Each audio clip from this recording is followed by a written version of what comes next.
Joining me right now is Republican Texas Congressman and House Financial Services Committee Chairman Jeb Hensarling. Mr. Chairman, it's good to see you this morning. Thanks so much for joining us. Good morning, Maria. Thank you. Can you walk us through the most important parts that you would like to see changed within Dodd-Frank? Well, I listened to your lead-in, Maria, and I wish I could actually believe it all. The truth is, this is not a major rollback of Dodd-Frank. I wish it was. I think I would view it more as a recalibration. But it is an important piece of legislation that the Senate is taking up. I mean, frankly, we passed a major piece of legislation in the House back in June, and now it is March of the next year, so we've been waiting patiently. So what I think this is mainly is something that will help our community financial institutions, to some extent our regional banks that have a simple banking model. I think also you will see some improvements kind of in the Jobs Act, capital formation for our early growth companies, our startups. But this is not any kind of major rollback of the Dodd-Frank Act, because that would require 60 votes in the Senate.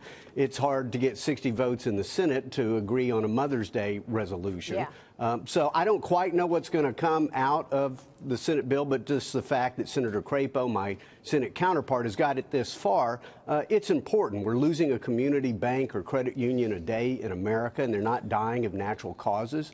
They're dying from the sheer weight, volume, cost, and complexity of Dodd-Frank. And at the same time, in America, we have way too many garages that have old cars, and they need new startups. And so we want to expand upon the very successful Jobs Act. So we have a number of those provisions. And again, our House bill is so much more robust. I'm anxious to see what the Senate can do, and we look forward to negotiating with it. Yeah, all right. Thank you for that rundown. I guess people have been waiting to see some of the rollbacks that have taken place in regulations hit financial services. So I think that was really what I was referring to, the fact that it's finally happening or beginning in financial services. What about proprietary trading, the so-called Volcker rule? Is that going to be addressed? Well, I don't know the answer to that. In the House bill, we actually just repealed the Volcker rule. I mean, it is a solution in search of a problem. And as we know, we've heard from all our regulators, most recently from Chairman Powell of the Federal Reserve, that by and large, this is very, very hard to enforce. I mean, you practically have to have Dr. Phil on your trading desk asking you, well, what were you thinking about when you made that trade? And so I'm afraid that we are seeing high levels of illiquidity, high levels of volatility in our fixed income markets. And a lot of that is due to the Volcker rule that had nothing to do with the financial crisis. It was just more piling on at the last minute. If I remember using the phrase we used in Capitol Hill, this was something that was just airdropped into the conference between the House and Senate, if I remember right. And so it's really hurting. It hurts the economy. It's making capital more expensive, less available. So we're trying to get rid of it. If not, we ought to at least moderate it and give our regulators, the ability to tailor this.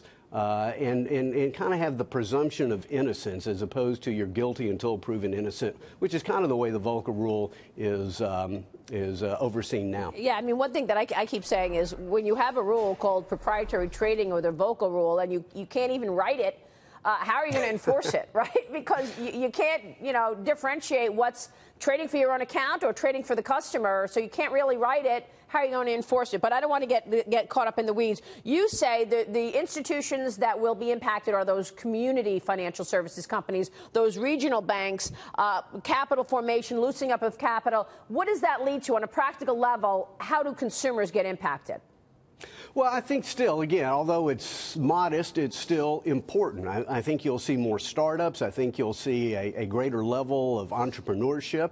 And so I think what the president has done to help bring us the Tax Cuts and Jobs Act is important. I mean, we now know that once again, after almost 8 years of 1.6% GDP growth, we're now averaging 3% economic growth. I think, frankly, this economy is quite capable of doing 3.5%, but we're going to to have common sense regulation that meets a cost-benefit test. We're going to have a regulatory rollback of what was done in the Obama administration, where 6 of the worst 7 regulatory years took place on his watch, in order to unleash entrepreneurship, have 3.5% GDP growth. That means greater take-home pay, and it means a much more vibrant American dream. People can buy more cars, they can send more kids to college, they can finally pay their medical bills. Yeah. That's the difference between 3% GDP growth and 3.5% GDP growth. And I think this bill is important. Again, I wish it was more robust, but I'm going to actually have to see what comes across the Senate floor over my right shoulder. Well, it's good that you're getting started on this anyway in the Senate. Let me move on, because you just said something really important, and that is this economy is capable of 3.5% growth. People are wondering if that number, or growth in general, that we've started here, this new trajectory that we are on, if that's threatened because of these tariffs. President Trump's plan to impose tariffs on steel and aluminum is increasing NAFTA pressure on Mexico and Canada. Reports say now that the EU is going to retaliate. They're preparing a punitive 25% tariff on iconic brands in retaliation. And the GOP seems to be split on this. Where are you on this issue, sir?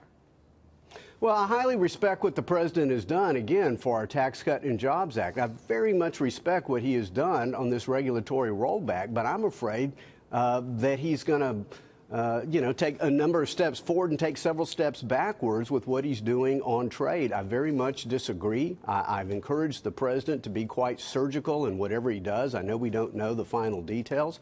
I represent a congressional district that's kind of the eastern part of the city of Dallas and a lot of rural East Texas. I've already heard from 2 major employers in 2 rural counties. One uses steel to make shelving and sell it to people like Walmart. Another one takes steel and makes small buildings, and they both tell me this is going to hurt our business. It's going to send our prices up. We're going to lose customers. We're going to lose jobs. I mean, I respectfully disagree with our president, who I admire so much of what he's done, but I don't know who's going to win in this trade war. And so I hear, some voices of the administration said, well, this is a very small part of GDP. Right. It's basically a rounding error. But it doesn't end that way. Maybe it starts out that way. And again, as you well point out, we're already getting threats from the EU.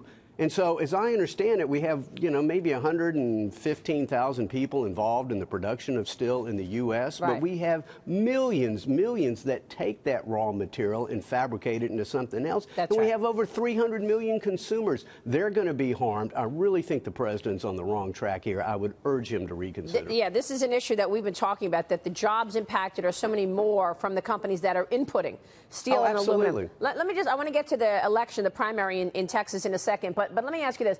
What is the other solution? Is there another solution to get the U.S. out of the position of constantly being on the losing end of these trade deals? Well, I think in some respects that's not the right way to look at it. This isn't the Olympics, and as somebody else pointed out earlier, It's not a zero-sum game. I mean, every time our economy is booming is when we tend to run the greatest trade deficits. I run a trade deficit with my grocer every month. I run a trade deficit with the druggist. But the big question is, what is our GDP growth? Can we afford to buy products overseas? So, listen, the president's a great negotiator. I hope that I'm wrong and he's right, and that this is going to lead to something good, but his history is my guide. I seriously doubt it. The president says he wants to negotiate bilateral deals. Then fine, let's go negotiate bilateral deals. But right now, these actions are inviting retaliatory actions. Yes. And the last time there was a significant trade war, I remember the Smoot-Hawley tariff. We all learned about it in our economic textbooks. It was not a good thing. Yeah, all right. Well, you're mimicking a lot of the things that we've been saying on this set this morning. Really interesting to get your take on this in terms of what's most important is GDP, not necessarily a trade surplus.